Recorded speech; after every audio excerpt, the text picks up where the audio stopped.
If you have that child in your family that is good with math, science, and good math and computer science and everything else, don't just limit them to letting them know that if you work hard and get a degree and put it on your resume, you can go get a good job as an engineer making 100,000 a year.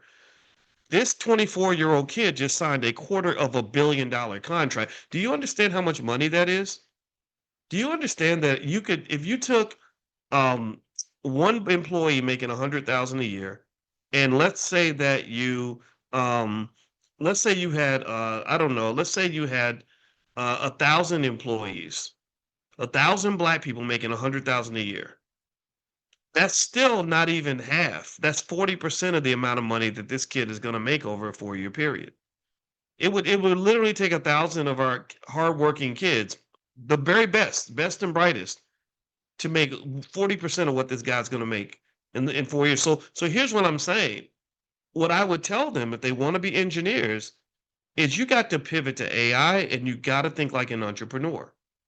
Alexander Wong is in his 20s and he sold half of his company, 49% of non-voting shares. That means he negotiated. That means he negotiated. He said, "Look, you can't get the whole company for 14 billion. I know people that would sell their whole family for 14,000. He didn't sell the whole company for 14.9 billion. He sold 49%. He didn't sell 51%, he sold 49%. And he also said you can't even vote. You don't think Meta wanted to have voting rights? You don't think Meta wanted to own the majority of the company? You don't think Meta knew they could most of the time that for 14.9 billion they could buy your whole life for that much? But no, he negotiated that because he could. This other kid got offered 125 million and turned it down. He turned it down. Almost like that Shannon Sharp girl. That girl that got with Shannon Sharp, how she turned down 10 million because she knew she could get a better deal.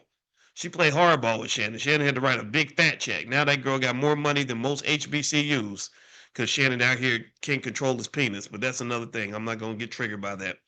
But my point is to say, in my view, if you have the kid who has that scientific talent, the AI revolution is an opportunity for them to truly scale and really make money at an absolutely epic level.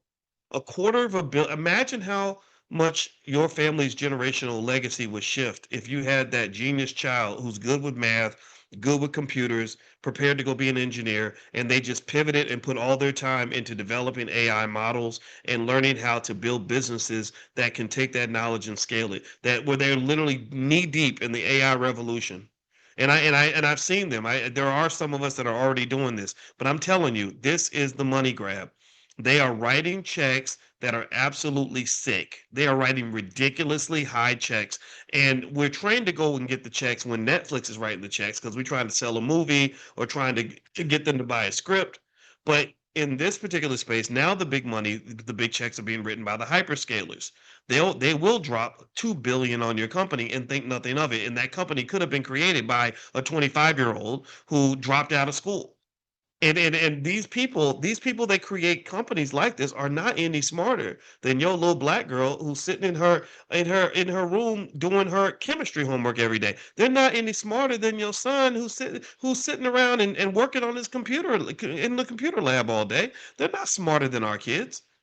So our kids need to be trained on artificial intelligence at the highest levels, but also be trained as entrepreneurs so that it can truly scale into something that allows them to receive the big payouts. Okay, that's what I'm saying. Did y'all get what I'm saying? Somebody says there's no. Dawn says there's no sound.